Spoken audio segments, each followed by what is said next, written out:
Why, hello there, and welcome to another episode of the Innovantage Podcast, where business meets tech to bring you your competitive edge. As always, I'm your host, Max, and it is my ongoing job and duty to explore that ever-elusive edge between business and tech and to find some interesting things for you to show. Today, we're going to be talking about what it takes to build a startup, what it takes to bootstrap a startup, and what it takes to raise your funds for your startup. We're going to be looking at it through the lens of a startup founder. We're going to be looking at how do you survive as a startup founder between those two worlds of building your product and trying to raise funds and getting your people to work for you and not dying, hopefully, somewhere in the middle. To help me on this journey is Mr. Jerome Cloetens, who is the co-founder and what's your official title? CEO of Palau. Welcome, Jerome. Welcome. Thank you very much. That was a very nice introduction. Hopefully it will only get nicer. So tell me, what is it that Palau does? How did you decide to become a CEO? So what's your background? Give us a little bit more insight into you. Nice. I guess I can start with Palau. I think the way to understand it is actually very similar to financial reporting, but into climate and sustainability reporting. The big corporates, since a couple of years now, they have a lot of expectations from banks, from investors, and from regulation to be fully transparent about their climate impact, about transition plan, what are they doing. So they have to report extensively and quite into detail to all of these stakeholders. And what we've done is we build a platform, an AI platform, if you can call it that way, that helps them collect all this data, transform it into the formats that they need for their clients, and then report on it. Oh, nice. I feel that that's, out of style lately in the AI hype and AI bubble. Sustainability and robustness of data are just kind of not sexy enough, I guess, for a lot of people. But since you are a startup that is raising and has raised a little bit already, so I'm guessing that it is not the same for all investors. It is true, though. It's especially now since the Trump administration came into place, climate and sustainability, they have taken like a second place. But I think it's a huge opportunity because the market is growing in Asia, in Europe, even Brazil. Now they have stricter regulations than Europe, and all the California SF startups, San Francisco startups are focused on something different. So it really puts us in an advantage over the usual winners in the game. So I'm actually quite happy that we have this window till everyone is still looking a different direction before they realize. That's cool. Yeah, I definitely agree that the European climate, don't know about Asia personally, haven't really interacted that much with that part of the world, but in terms of Europe, definitely sustainability is still a focus, I feel, for a lot of European governments. But talking a little bit about yourself, why did you decide to found a startup specifically focusing on sustainability? Yeah, so starting from all the way to the beginning, I was born in Belgium, but my parents moved to Spain because they were tired of the rain. So I was raised. We can relate. Yeah. We can relate. Yeah. So I was raised by the beach. I spent all my life in the ocean. And yeah, I had everything I wanted from nature since day one. Spend time with whales. It was really a big thing for me. And then when I was around 22, 23, I was like, I have high ambitions. I want to do something quite meaningful, like work properly into something, and just building a company for without a real purpose, it was not really something that excited me too much. So I was decided, let's see if I can figure out make money and still have a good environmental impact, which is usually don't really go together sometimes. That's true. And how did you meet your other co-founder or co-founders? Yeah. So we were 4 co-founders. The first one is my cousin. So I know him since a while. He was the first one. Together we started playing around, building the first few products. And then we met Toby, who's now the CTO. I always pretend that I am the one running the business, but it's actually him because he builds everything. So I met him about 4 years ago, actually online. And we built a couple products for 2 years. And then a year and 7 months ago, we decided to do this. And then our 4th co-founder, Maria, she's the domain expert. She used to work at Nortel, a really large company in Europe, and had to do all the different regulations, everything that we're doing. Basically, the first version of our product we built for her at her company. And that's how we managed to build something quite unique. That sounds nice. So then how do you get to that point? How do you decide when is the correct time to start? Do you start as early as humanly possible, or do you wait for like an aha moment where you know that, you know what, now everything clicks, or do you need that connection with your peers and other people to kind of push you there? How was it for you? So I think my type of personality, I'm quite scrappy. I like to really go fast and not think too much about it. So we've launched a lot of different things before we figure out what worked. Hmm. And sometimes took us a day, sometimes a couple of weeks, but we always try to keep it as small as possible, the cycle. And I think for now it really did us good to be very scrappy and to test things out and put it out to the market. So you need to get kind of feedback from the market in order to get a grip on things. Mm-hmm. That's interesting. That's interesting. And then let's talk a little bit about like how do you build a company as a strategy. So initially when you and I talked about filming this episode, you weren't raising yet, or you haven't raised yet at the very least. And I think that a startup that is looking to raise funds and a startup that is bootstrapped are very different in terms of psychology. Yeah. And now you've had the chance to experience both of those. So maybe you can tell me a little bit about what goes into those kinds of psychologies.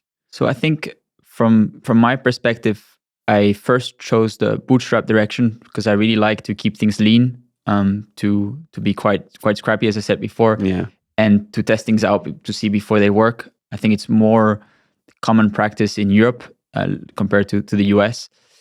So we did that for the first year, but then we reached the point where we had like 15, 20 enterprise clients, companies that are doing over 300 million a year. And we were feeling is like if we don't really move like significantly faster than what we're doing now, we might not keep that momentum that we are having. Mm-hmm. And also for the engineering team, every time we had a bit more cash flow, we were hiring a new person, and we managed to do that. But it was taking us 2-3 months and hiring very slow. And we still want to hire slow. We still want to keep that mentality to be very like lean and focused, especially because the market dynamics, how AI is evolving. And keeping teams small, I really like to keep it small, but with the momentum of VC backed up startup. That makes sense. So speed is basically the core influencing factor where you've decided to make the switch. And talent, yeah. I think it makes a difference if we're talking to a really good engineer, showing that look, we have a pillow or like a area where we have quite a lot of money saved up, so if we go a couple of dry months, we don't die. That as a bootstrap, you cannot really say. You have to make money every month. Yeah, that's true. Afterwards, you're gone. Yeah, that's true. So then, mentioning talent, you immediately went to engineers. So that's the area where you're focusing, right? Not like marketing or sales or like any other areas of the business. Engineers are the core pillar. Yeah. So my goal is to at least get the first 100 clients by myself. Yeah. I mean, of course, with the team, but that I get direct relationship with those clients. I think it's very important. Right now, for the first 20 clients, I did it myself, and just to build that relationship, fully understand the customer. I think I can handle, maybe 50 more, and then I will have to build a proper team. Hey, that's a lot. Like you're saying it like, oh yeah, like 21st ones are like, yeah, that's easy move.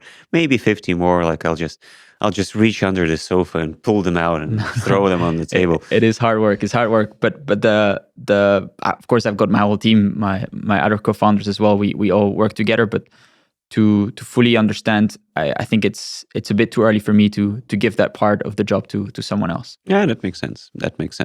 I'm asking because the current psychology in the whole tech space, I think, is about being lean a lot of the time. Yeah. And for many, that means just cutting down on specifically engineering resources. And a lot of managers, I think more so than software engineers themselves, believe that AI will do a lot of the heavy lifting when it comes to software engineering. And there's a lot of talk, especially in the startup scene, that we're very close to the first, one-man unicorn. Everybody can just, when one person can do everything basically in a company. What's your point of view on this? Do you still believe that engineering is a robust thing that cannot be conquered by AI at this stage, or do you believe that it's just something that just hasn't happened yet? Well, it's definitely going to happen, I guess, at the stage of how everything is evolving. I think we still need engineers. That's for sure. Yeah. And it's quite complex. So maybe like the low level work, I can see from our CTO and the engineers, they use some of the tools, but still quite a bit of the work is done by engineering. But it's just progressing like significantly fast. So at one point, but for now, and I even if there was no AI, I still think the small teams are the ones that win, at least most of the time. So for us, it's really good that we can use AI and still keep it lean, make decisions fast. Yeah, that's cool. I agree. Like smaller teams, especially teams united by an idea, by a focus and a startup, they can achieve a lot more than distributed teams that are disconnected and without a vision and so on and so forth. So that's definitely something that I wholeheartedly support. But how do you find that connection? How do you build that sort of team? Do you have to be like, cousins and friends that you have built up over the years? Or is it something that can be replicated when you hire people? Yeah, I think I just did my very first hires, so it's a bit early for me to say, but indeed, I think it's being super strict with who you hire and keep it quite slow and making sure that the culture stays. The good thing is that we're 4 co-founders, so 4 of us, we work really hard. So I think that already puts quite a big part of the people that are around, showing what the standard is and what you need to do to be part of this team. Yeah, makes sense. Looking at the whole venture so far, I know that you're technically still in the very early stages of your company, and there's still going to be a lot of years before you're ready to look back. But looking back at how you started, would you start the same way? Would you go, in the same process of iterating, trying stuff, being very scrappy? Would you still go for the bootstrap route? Or maybe now with experience, you would just go directly for VC funds and not do anything until you get some funding? I guess, well, as a more or less first time founder, for sure I made a lot of mistakes. There's no doubt. Everybody does. Yeah. But actually, the way we did it, that we first focused on one company, the company where Maria was working at, Nortel Group, we were able to build like a really good product for them. Yeah. And that was like niche and focused. And with that, we got our second customer, third customer. So rather than trying to raise on an idea and try to grab like a whole market in one go, I think most of the times it works more efficient if you just focus on one company until you solve their problem, and then see how you can scale it to other companies. So that part I really like. And there is this saying from Y Combinator, the sort of startup ecosystem in San Francisco that I really took a lot of inspiration from, is this saying that talk to customers and build product. Everything else is noise. And we've done just that. We just talk to customers, build product. We didn't do anything else. Remote, just all day on calls, all day building code. Nothing else. And that's how we managed to kind of reach to where we are now. Maybe something different could have worked. I had to talk to a lot of VCs the last months, and a lot of the conversations were new to me. A lot of metrics, financial plans that I was like, guys, I'm focused on the next 3 months. Don't go with the 5-year financial plan. So I had to learn a lot there, which if I would have done earlier, maybe now I'll be a bit at a further stage, but for the rest, I'm quite happy. Yeah, that's cool. So talking about those financial metrics, then, are there any that you do keep track of? Like, I'm guessing the amount of runway that you have is an important one. Yeah, so that's a discussion that we have internally at the moment. I haven't outsourced any, not even invoicing. I do all the accounting. I think for me, it's very important to know exactly what we're spending, because we were bootstrapped for the first year, and really sometimes with 1 month of runway. So we've really kept it like to the max, spending everything that would come in, we will spend it. So yeah, runway, burn rate, and then just annual recurring revenue, as I think as most startups, and knowing exactly where the money goes to. I think that's something we take very seriously. Yeah, that's like, you would say that most startups do that, but a lot of startups don't have any revenue, or revenue so insignificant that you can't really rely on it. And as a bootstrap startup, like, those things are much more connected to each other. Yeah.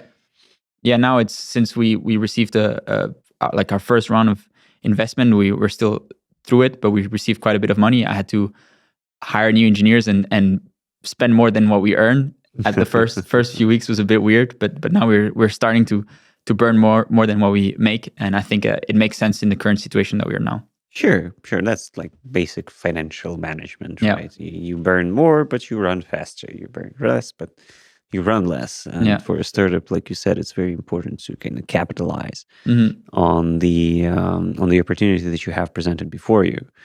So tell me a little bit about then, how do you get in front of those kinds of customers? Because you mentioned enterprises. Yeah. Enterprises are notoriously hard to sell anything to. They have long decision-making chains. They have long decision-making timelines. Super long. And then everything's so interconnected, and they are resistant to change, and there are whole books written on how hard it is for an enterprise to like just generally do anything inside of itself.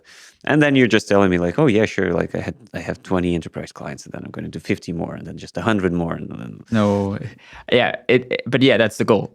We have a target of 300 by end of 2026. So that's a very ambitious goal. We also work with enterprises, and I don't think that I've had that many enterprises in the last like 5 years, not just 1 year. So what's your secret? How do you plan on doing that? So something that I think everyone misses out like on climate sustainability for these big corporates is that almost everyone they're doing it for their first time. Like they don't know how to do climate risk assessments. They have to have a whole transition plan for the next 20, 30 years, explaining to the banks and to the governments what they're going to do. And the knowledge is very, very low. So what we did is we first built a community where all these experts, consultants, but in-house, come in and share their knowledge. And that's how we kind of build our first network of experts. Maria, my co-founder, she's very knowledgeable in the space, very influential. So she was able to bring in a lot of different experts. And then we relied on their reputation to go to the big enterprises. So, for example, we don't have any people in the team in Switzerland, but we are working with a consulting partner that owns 40% of the public market. Okay. So we managed to get quite a few really large enterprises in Switzerland through their reputation. Okay, that's an interesting approach. Also atypical, I feel. Not just throwing money at marketing and lead generation and getting your feet in the door, so to speak, but actually building a community of experts and leveraging that. That seems like a very interesting approach and a very effective one as far as also for product. Yeah, we learned a lot from them. Yeah, I can imagine, like kind of the feedback loop of making your product better. So then how do you approach it? Like, how do you do something like that? Do you have to have an extensive reputation in order to do that? Or like, how does it even work? The thing is that there was such a knowledge gap. All of these sustainability managers, these consultants, they wanted to keep on learning. And we provided that space to kind of connect and learn. So we were really at the right time for that community. And it's super active. We were about 750 members, and that's a big community. We kick out if you don't stay active. So it's very strict. You need to have an approval. You need to have a certain knowledge to be part of it. And then we have like channels for everything. So for discussions to learn from each other, but then we have also feedback channels where we launch a prototype. It's like, what do you think about this? Do you like it? Do you not? And really building together. So that's kind of like every single functionality we've been building with the community. And it's really kind of giving us this edge on the product side too. That's really cool. Like that's not something that I see a lot. That's in my own personal like work and in my work with startups as well. Yeah, I would say for any startup at the moment, community driven is probably the biggest moat at the moment. My first slide on our deck was that we own the biggest or more active community of sustainability managers and professionals in Europe. And it's an international community, right? Not just Belgium or Benelux focused. Europe, we have quite a few US now that we started having US clients. I want to go to Brazil and Middle East, mainly Saudi Arabia. But it's still starting at the moment. Of course. But still, like it's a huge community, honestly speaking. If the community members are actually engaging, are actually interacting, that's in and of itself a very huge asset, I believe. Yeah, huge. And it is really because they want to keep on learning. And rather than focusing only on automation, on telling our pitch to these enterprises, it's not like we go and tell them we are going to produce all these reports for you. And it's like, no, we're going to work with your subject matter experts to give them the right automations, but to make them do more ambitious work. And that was a really big shift in our industry, because everyone is constantly pitching 0 to 1, saying like, we're going to automate your report process and that's it. And we're focused more on helping subject matter experts becoming more ambitious. So it's not like a top-down strategy, but bottom-up strategy Yeah, of going exactly. into an enterprise. Yeah, that makes sense. So basically your pitch is then trust us because experts trust us. Yeah. Right. And we give pilots. So they spend 30 days using the platform. We talk to them. If they don't like something, we move very fast. So they're really not used to working with people that move fast. So in that 30-day pilot, we always learn something from them. And then if we are able to kind of switch a bit the direction to make it fit, then they join. If not, then we at least learn something. Yeah, makes sense.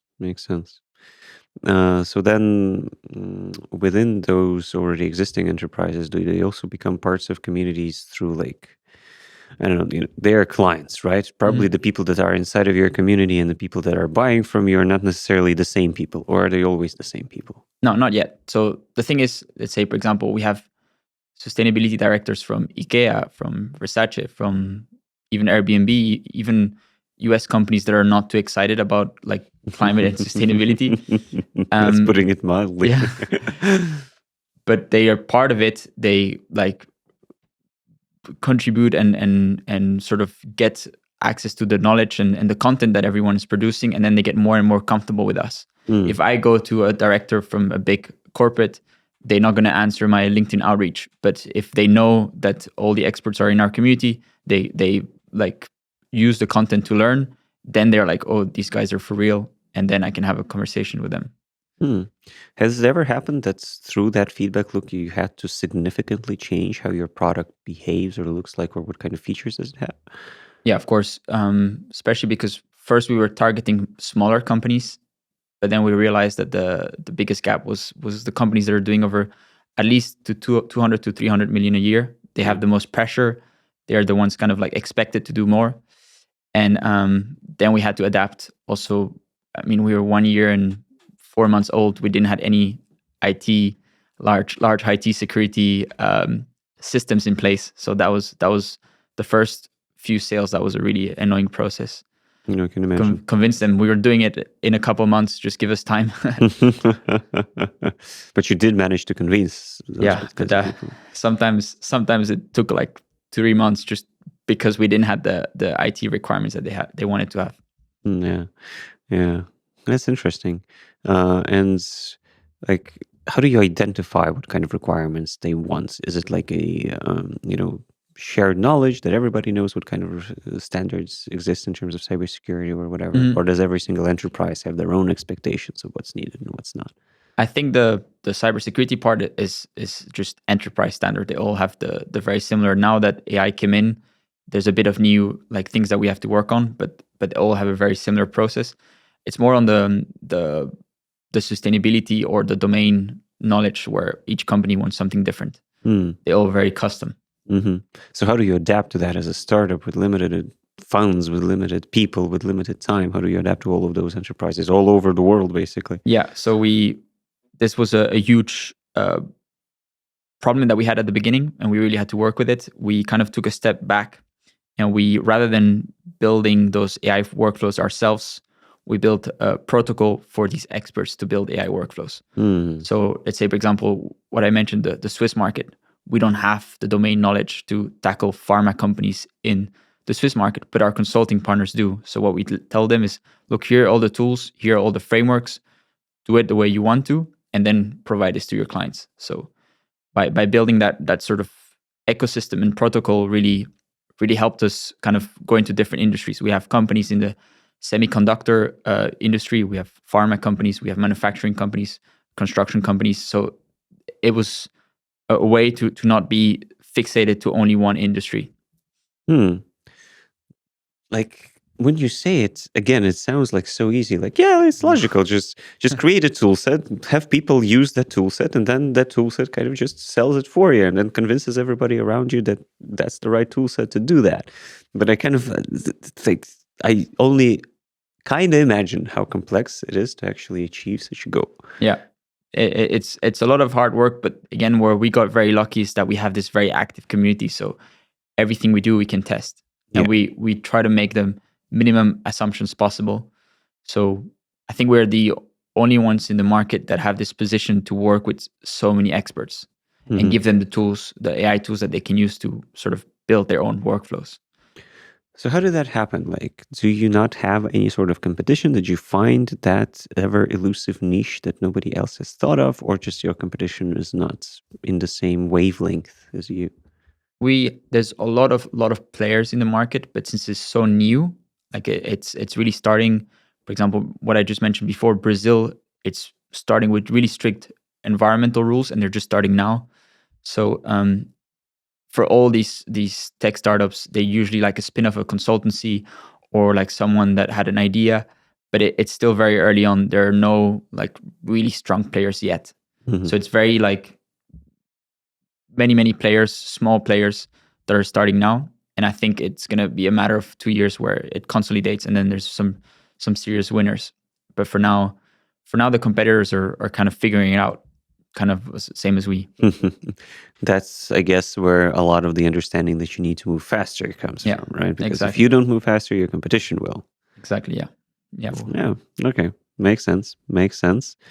So then when your sales process and your like community building process and your product development process are so intertwined, maybe you have examples where the other way around it worked, where not the community influenced the product, but the product changed the community's approach to some problems. Especially with our partners, the consulting firms, we really had to explain to them they have to change the way they work. Like the manual, like low level tasks is like forget about it. A lot of the approval or gap assessments that they had to do to fully analyze, because there's so much data that they need to report on and figure out if it's correct, if it's approved. So all of that like manual labor, we had to explain, look, this is the platform, and now let's work on more ambitious work. Yeah. So that was a big shift, and not all of them are ready for it. So we're lucky that we have quite a few partners that are really believing in AI and want to bring it into their systems rather than ignoring it. Yeah. So that's a way that the product has changed the way they work. So less low-level work, more mid-level and high-level work. Yeah. And does the platform then offer more insights or more reliability into the data? Like what do they gain out of it? I think the biggest win with AI is basically these enterprises, they have like enormous amount of documents. Yeah. And these consultants, before, they would read the documents, see how much data do they have, and then see the gaps to be fully compliant with that regulation or what the bank wants or whoever is asking for that data. And now we can sort of automate that process. And then once it's like you have basically the consultant comes in, approve, reject what the AI did. And then when all the gaps are ready, the subject expert comes in and tells you kind of what to do next. So it's the first part of the process is automated with AI, and then the quality check to the final output, that's done by the main expert. Okay, that makes sense. Basically automating the kind of the basic consultant's workflow, right? Where you don't do the low-level discovery, where you focus more on presenting data and working with data rather than collecting it. And the ones that are using these automations, they're able to, even sometimes in the prospecting phase, be like, look, we already did an assessment using our AI tools. This is what we found about the company. If you work with us, we already know where your gaps are. So we can start 2 months ahead than the rest. Makes sense. So then thinking about like the bigger picture, I guess, right? You have ambitious growth goals and you want to go out internationally and scale that part of the business. How do you feel the current landscape is towards the optimization of AI in sustainability? So is it helping you or is it stopping you? Do you have to look for other markets because some markets like the US maybe are not as receptive? Yeah. Or is it just kind of like a goal to have all of the earth because it's a problem that everybody has? So my strong belief is that non-financial data, such as climate, water, social data, all of the data that Trump says it's woke, I think it's very relevant to make decisions. Yeah. Like the same way financial reporting is useful for enterprises to look at how they did the last year, how they're going to do next year, plan, forecast. Climate data is as useful. Insurance companies, construction companies, they need to know what are their climate risks. What's the data that you usually don't look at. So I think it's really a matter of time. I always like to compare it to like in the almost a century ago when they were doing their first financial reports. Everyone was like, this is super annoying. Why should we do this? And now it's like just common. Like you can put my company name on Google and look how much I made last year. And we should be able to do that with all non-financial data. We should be able to go, and we're already able to do it for the really large corporates. Like if you look at Nike, you can see exactly how much water they spend, how much climate, like carbon footprint they have. And with that data, you can make decisions. So a pension fund, for example, I always like to think about this. Like the Norway government was saying, look, we don't want to work now with Israel because of everything that's happened in Palestine, all of that. But they had no data to back that up. And now if you have these very clean reports, like transparent reports, you're able to find all that information. And in a second, you can make that decision just with a prompt. You say, I want to look at all the companies in Norway that are working with this country. Tell us what the interconnection is. And if you look only at financial data, you only have limited information. If you look at non-financial data, you have the full view. So I think it's super important for banks and governments and pension funds. So it's just a matter of time that they start using this data for more than just, like making a fancy sustainability statement saying how good they are. So I have a really strong belief, and China is going full into this. They're going much faster than Europe. So I really think it's very early on. A lot of governments are investing a lot on it. A lot of them are kind of ignoring it for now, but it's so useful for society that at one point everyone's going to need this data. True. But that places a lot of trust in the systems that interpret that data and into the quality of that data itself. Mm-hmm. And as we've mentioned the US several times, I think that a lot of what they're currently doing relies upon like unsubstantiated claims and incorrect or incomplete data, or just changing the data when you do not like it. How do you feel that, for example, I don't know anything about China. How does China address this whole thing? But their whole state-controlled capitalism model kind of, I guess, is also reliable on data very, very much. Without it, it's very hard to control a machine that hard. But yeah, like the question basically is, how do you find a balance for, where the truth actually lies within the data and what the data can be misinterpreted for? Mm-hmm. So this is where when it starts to become at scale, it becomes to be very useful. Let's say us, for example, if we have a client, a manufacturing client, says our carbon footprint for this year was this amount, you can compare it to the whole manufacturing standard, like what's the most common. So that gap, that difference is where you can say, okay, this is off. There's something here that's not true. So that's the more data that you have, the more you can really see if this claim is real or not. And I think for now, it's still very considered like greenwash or like very, woke into that direction. But I'm really purely talking about this data to make decisions, not to be a nice company or to be a sustainable company. It's purely to make financial decisions. So I think it's the more transparent and the more data we get. And in Europe, we're moving on this quite fast. It's going to be very hard for companies to not be transparent. Same way as financial reporting. You cannot really lie about how much money you made the last 3 months. I mean, theoretically, you can. There are ways of how you can avoid it. Possible, yeah. Yeah, there's a whole lot of manipulations that you can undergo to even without breaking the law. And then there's options of breaking the law. So misrepresenting your timesheets and your balance sheets and everything else. So like There are ways, but we're not talking about that, of course. Yeah. Let's keep it within the legal framework, so to speak. Legally Exactly. speaking, transparency is the key, I guess. Yeah. But what's maybe then the biggest misconception of what a sustainable company even is? Like, is it about, like you said, that it's not about greenwashing, right? It's not about having the correct certificate somewhere in SharePoint or whatever, right? What is it about? So the direction where I want to go and where I'm really putting focus on, even like the completely climate deniers, that they would also use our platform. Yeah. That it's so useful to make decisions, to comply with regulations, to get the data that you need for anything related to non-financial data.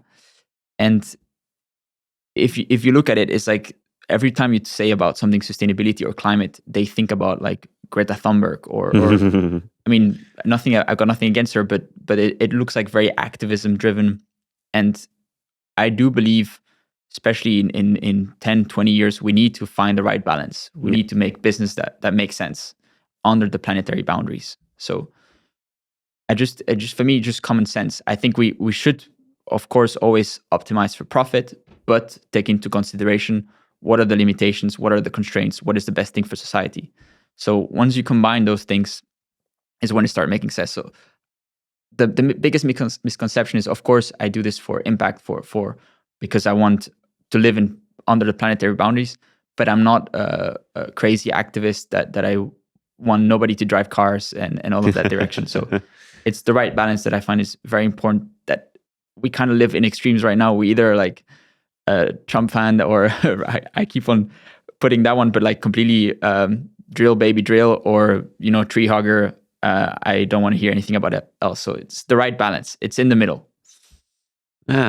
Again, that's something that sounds easy. Like, yeah, just been in the middle. Like, we have data about the climate. It definitely does change. Yeah, maybe we don't need to do something as radical as removing every single fossil fuel, like immediately now. But maybe we do need kind of a transition plan of which more reliable energy sources and renewable energy sources we can rely upon, and blah, blah, blah, right? But yeah, let's not talk about why it's hard to agree with each other on a global scale, because that's not our topic of conversation today. But that's a challenge in and of itself. I do want to focus on you a little bit, since that's much more controllable. How do you personally find that balance between income and impact? Yeah, it's a hard one, especially when you're like really optimizing for growth. Yeah. My goal will be that all large enterprises use our platform in the long term. That will be the dream. So it's a bit tricky. I think it's to being very realistic with our values, and we're doing this for impact. But at the same time, if we want to have impact, we need to make sure we get that growth. So money's the fuel, basically. I don't need a private jet, but I do need quite a few millions to make this work. So it's the right balance.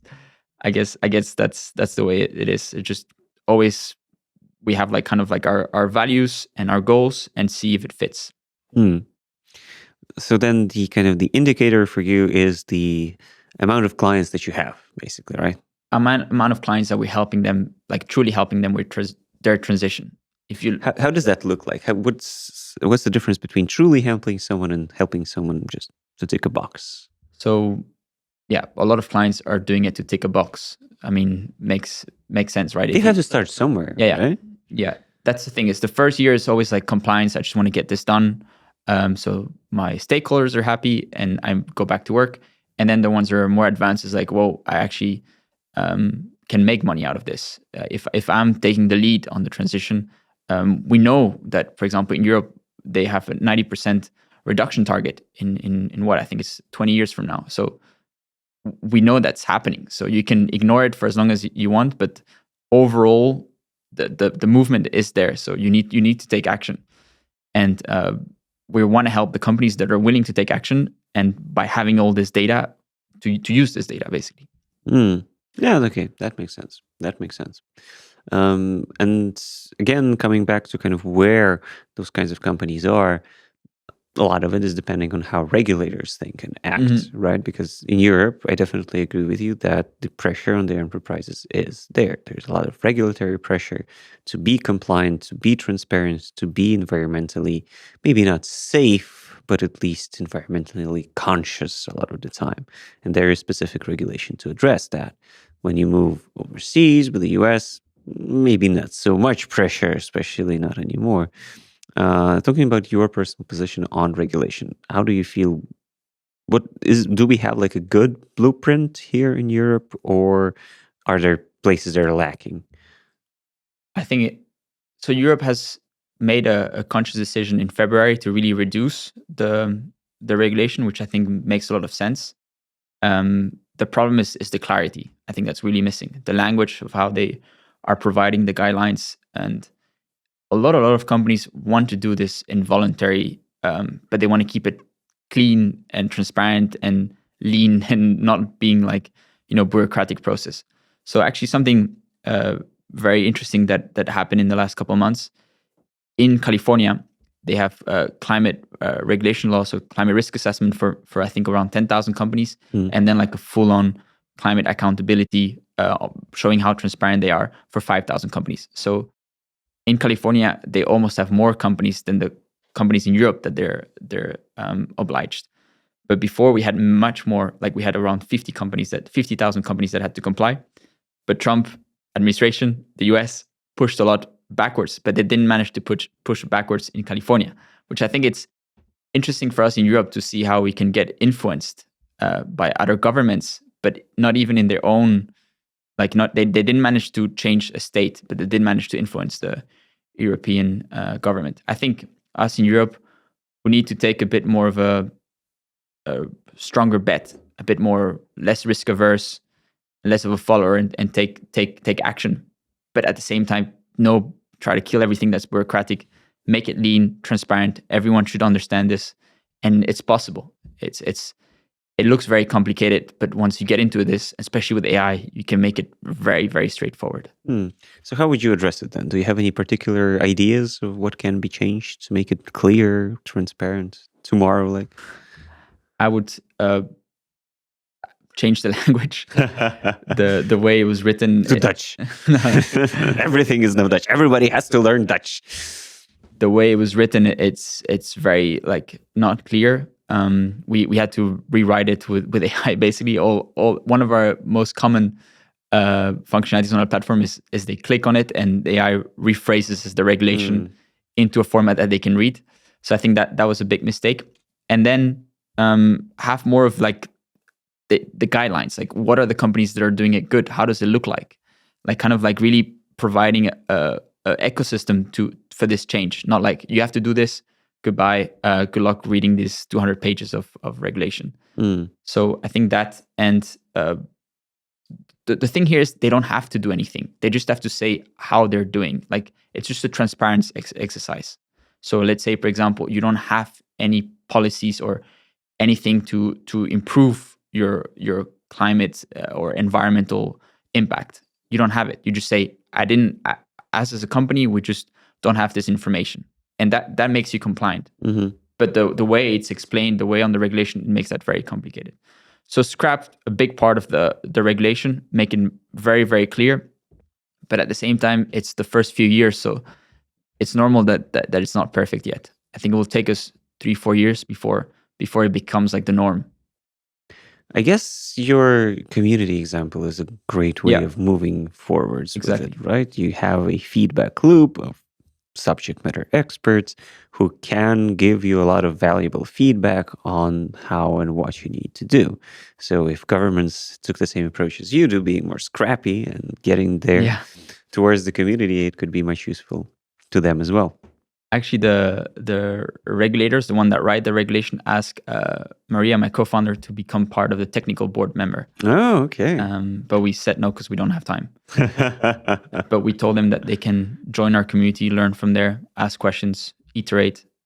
It's how we did it, and it's working. So they should take advantage of that. Well, that's an interesting situation to be in when the regulators come to you and ask you for advice, and then you're like, no, sorry, we have our hands full. I mean, it's just because there's a lot of work to be done. But if we can, in a lean way, help them, we would, but not like change our roles to becoming regulators. That's not our goal. Yeah, that's true. That's true. Like everybody needs to do their job, right? Yeah. Not trying to do everybody else's. That doesn't make any sense. Okay, then maybe let's try and kind of put a bow on it by talking about your own personal experiences as a founder. Like, for example, what has been the hardest journey as a founder for you so far, and how have you overcome it? I think the craziest part was probably January this year. The regulation changed, so we were too reliant on that. And we, on our previous idea, we took a loan, and then we had to repay it. And the bank did not want to let us pay it month per month, so we had to pay all in one go. So Oh, wow. we were completely in the minus, like significantly in the minus. Bootstrapped, no runway, a team, everything was kind of like all the way down. And then that's where we were like, okay, we're not dependent on any regulations. We're going to build our own protocol for letting all the experts do that. We got to work for like a month and a half where I kind of lost my sleep. Just go. With the new setup, we got new clients, and then that kind of paid. I begged the bank. I kind of just like kept on going. It's like, you guys are not going to bankrupt us. I'm just not going to let that happen. And at the end, we managed to get a deal. So yeah, now we're cash flow positive. So that was a really big, like completely in the minus, everything wrong. The market changed. The team is like, morale is super low. So I even have it on my phone. I have the bank statement as a screensaver, so I can quickly look like this is the position I was 10 months ago. So that was hard. I can only imagine. Like that's where most people would throw the towel in. I feel that's where like, okay, we're in the minus. The bank is on our necks. Everything is changed. Our whole assumptions are wrong. Like, let's call it a day and do something else. But you managed to do it, so that's very respectable. And the 4 co-founders, that's what I'm the most impressed with. I think it's, as the CEO, you kind of always find your energy somewhere, and I kind of like to be in the state where it's like David versus Goliath, but that my whole founding team, like all of us, we just said, no, there's no way we're gonna die on this. I think that really, for me, that meant a lot. I think that's kind of what I'm always gonna take into inspiration when something goes wrong. That's interesting too, because a lot of the time people try to avoid too many co-founders because there's too many opinions and too many ideas that are in conflict with each other, and you don't want that. And ideally, you just want to be the person who decides on everything, and then you're the only one. But those kinds of examples that you've shown are also very, very valuable. You are in a low point where you do need kind of support, where you show unity between co-founders. That is a very effective tool, honestly. So. Yeah. No, I couldn't do it without them. That's for sure. Well, that's good. That's good. That's a very interesting example. Thank you very much. So then looking back at that, I guess anything that isn't that is already a success, right? Like, we're alive one more day. Everything is great. But specifically, what kind of successes do you like help keep you going from day to day? Is it just money from new clients, or is it just working with your co-founders? I like to, so basically every call that I have with the prospect, we have our AI note taker, and like kind of like takes the most interesting points and sends it to the engineering team. So that kind of, I think, really boosts the process, that you're seeing how the company's reacting with your product constantly. I think that really motivates me to see how they're doing it. And then winning deals that were out of reach. That's always super fun. The ones where you're like, because we got to say it, European enterprises are very bureaucratic. They're very hard to get all the way there, and able to kind of figure out your way. Like, okay, now I'm going to go to their office, and then this and this and this till you get the deal. Yeah, just feels really good when you get it. Yeah, That's a particular high that is very hard to replicate with anything else. That's true. But the same kind of the same road goes both ways. They are very regulated and they are very hard to get all the way. But at the same time, they are like relatively hard to get out of once you're in. Like when you're in, you've passed all of the blockers. Like you're in most of the time. It's not as easy as for many American enterprises, for example, where decisions are made like this. Like, okay, we'll fire 400 people by Zoom. Who cares? Yeah. Right. That's true. We have one of our biggest clients is doing around 10 billion a year. And they asked us to sign a 5-year contract. And I was like, wait. We are on year 1. Our product is going to be 5 times better in 3 years' time. There's no way we're going to sign a 5-year contract. Wait till we improve. And I was like, it's way too early for you to make that decision. But it's very interesting. It's very new to me too as well. I was really not expecting companies to have such a long-term view on their providers. Yeah, but they do, and that's the benefit and the downside of an enterprise. That's why I was so surprised when you were throwing those numbers out. Like, just signing 20 enterprises in Europe. That's not even if they are not all in Europe, but still, that's a huge number. Where a lot of enterprisal decision-making processes take years. They take longer than your company has been in existence, and when you manage that, that's like 75% of success right there, just with that. And then you put a good product on top of that, and you're golden. Yeah. If I really have examples where I've done it without the reputation of the community, without the reputation of our partners, and with the reputation of our partners. And without the reputation of our partners, it takes me 6 months. Like having one call, a pilot, having a second call, third call, going to the office, meeting their cybersecurity, meeting the CFO or vice president of finance, like on and on. And when I have these partners that have been working with these companies for almost a decade, then it sometimes takes a week. So it's just the 2 different worlds. It's by really leveraging the reputation of these experts. Yeah, that's your secret weapon. Something that's in business schools, they talk a lot about having a competitive advantage, and especially an unfair competitive advantage, where, an unfair competitive advantage is something that cannot easily be replicated by competition, or just impossible to be replicated by competition. Yeah. So having that kind of community, I feel that's definitely falls with an unfair competitive advantage, because it's unreplicable. You cannot buy it. You cannot hire somebody who just has a community in their back pocket. It's something that you need to build. And a lot of the time you may fail. And in Europe, reputation is so important because companies are risk averse. Yeah, that's true. That's true. And again, that kind of helps because the whole premise of the company does help that risk averse mindset. It helps you work with your data that you already have. It helps you be protected against regulators. It helps you with many things that are very, very risky, to put it mildly. But to kind of the last thing before I let you go, I want to talk a little bit about the current tech climate. We've talked about the enterprise climate and the regulatory climate, but the tech climate. So we're in an AI hype life, basically. Every startup is an AI startup. Every enterprise wants something to do with AI. Sam Altman tweets something dumb every 2 weeks and everything goes bananas. We're going to reach, every 2 days. Indeed, yeah. We're going to have like AGI very soon. No work for us humans left at all. So what do you feel?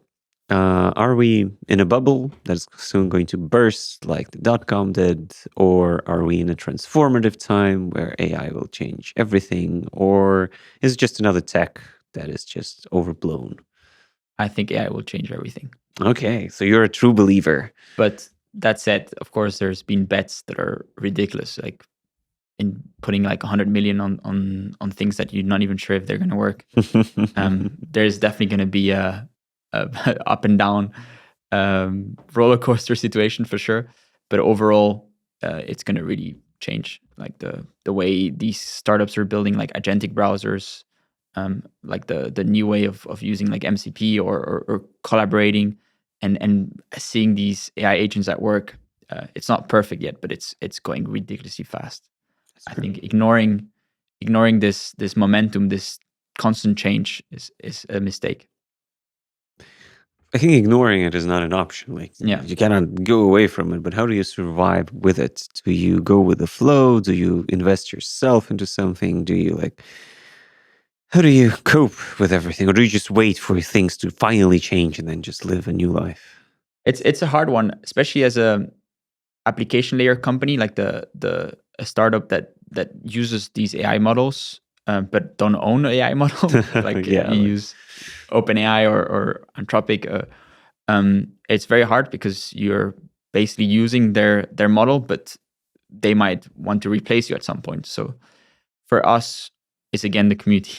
Mhm. That's our approach, is to be able to have a library of workflows and prompts and data that just ChatGPT doesn't have. So to try to always use the best model, to try to be model agnostic, to be on top of the latest technology with unique data that we have that the rest doesn't. I Mhm. think that's for now how we think we're going to survive, but it's changing so fast, especially now that I've been playing a lot with these agentic browsers. There's ridiculous things that you cannot do a month ago. So Do you have any specific examples? so I have one that's I did my PADI license, my scuba diving license, Yeah. but you need to do a full exam to pass it. But I have got a lot of like work at the moment, so I couldn't do it. So I took the agentic browser, signed up on the PADI platform. It's secure. It's there. Told the AI agent from that agentic browser. It's called Strawberry. It's a company from Stockholm. Go in and pass my PADI license, and it just did the whole exam for like it took him 4 or 5 hours. I gotta say that. But it was like in in the browser, in a platform that's not mine. It just, because I gave it my signing access, Mhm. it just went to do it for me. So I was like, and then I was like, that works. So I tried to do it on our platform. It's like you just ask the AI to answer a disclosure to go there, and it does the thing. So it is crazy. Like you can now move, you can have the agent move from platform to platform all over where you want in the internet. So that's really gonna change the way we interact with product. Okay, so I hope you will not drown, first and foremost. I do hope that just because you passed the exam that way does not mean that you didn't study at all.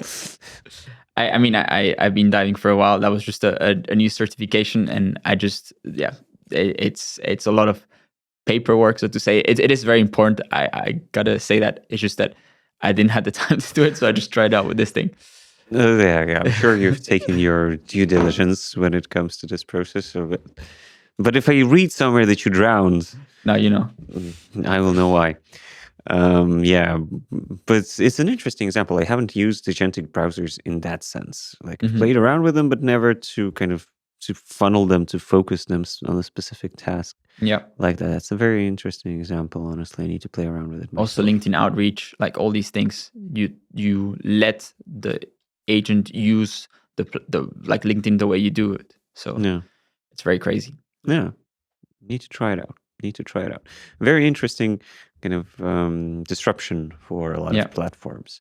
Like generally speaking, AI has been a disruption for like Google specifically, where it no longer drives traffic as it used to, Yeah. and advertising revenues are not what they used to, and just user behavior on platforms, generally speaking, is not what it used to be.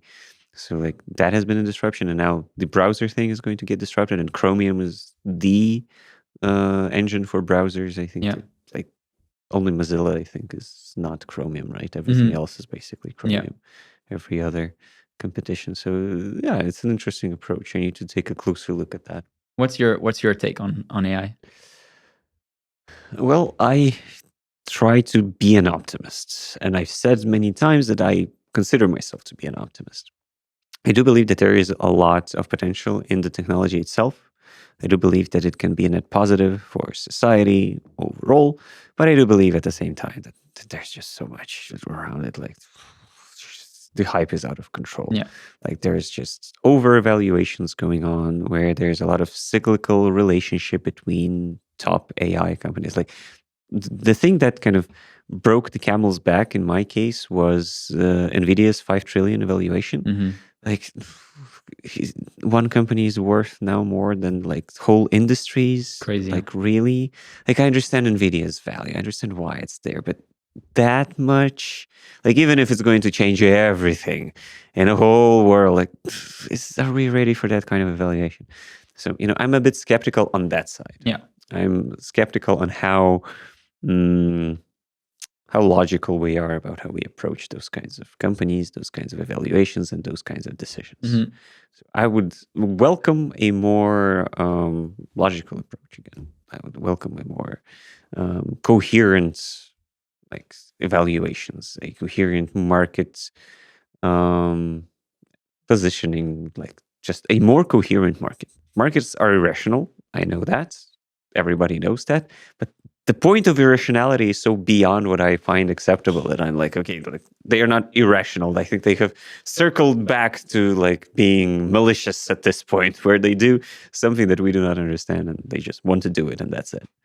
But yeah, I see a lot of potential. I do believe that AI can change a lot of people's lives in a positive sense. And I have made many examples of our clients, for example, that work with education and dyslexia. Those are like very real and tangible examples that change people's lives. At the same time, is an idea worth 5 trillion? I don't know. Maybe not, but Yeah. Yeah, maybe that's why in Europe we're a bit behind. We think more rational. no. And then something that I learned the hard way is the Americans, they kind of like, you don't underestimate them. They talk a lot. They act like they're gonna rule the world, like make it happen, whatever. I had friends of mine that have raised like 25 million in San Francisco. I'm like, you're nuts. And then it works. So at one point it works. So I think it's very cool to see completely fully risk, go for it. And maybe we can learn from something from there. Maybe not at that extreme, where, as you said, the valuations might be too high, but I think it's quite impressive to bet so hard on things. Yeah, definitely. Definitely. And if I would have bet on Nvidia like 10 years ago, my portfolio would have looked much better than it is right now. For sure. I think that would be crazy. But who knew? Who knew? Who knew? Better than Bitcoin. Yeah. What can you do? But yeah, that's, I think, is a nice place to stop. So thank you very much, Jerome, for sharing your insights. Where do people read more of you? Where do people find more about you, and whether you've drowned by the time this episode comes out? So do check if Jerome is still alive. I hope so. I hope I'm alive and the company's doing very good. I'm mostly active on LinkedIn and in the community if you're a sustainability professional. But yeah, LinkedIn is where I'm the most active at the moment. Wonderful. Thank you very much. And thank you as well for joining us on this episode of Innovantage. If you found this episode interesting, do leave a like and a comment why. If you found this episode disinteresting, you can leave a dislike, but for YouTube removed those. So, it's engagement. So it will still count as a like in my book. So you can leave 2 out of those, but likes I like more. Tell us what you want in the next episode, and I will see you when we do release it. See ya. Bye-bye.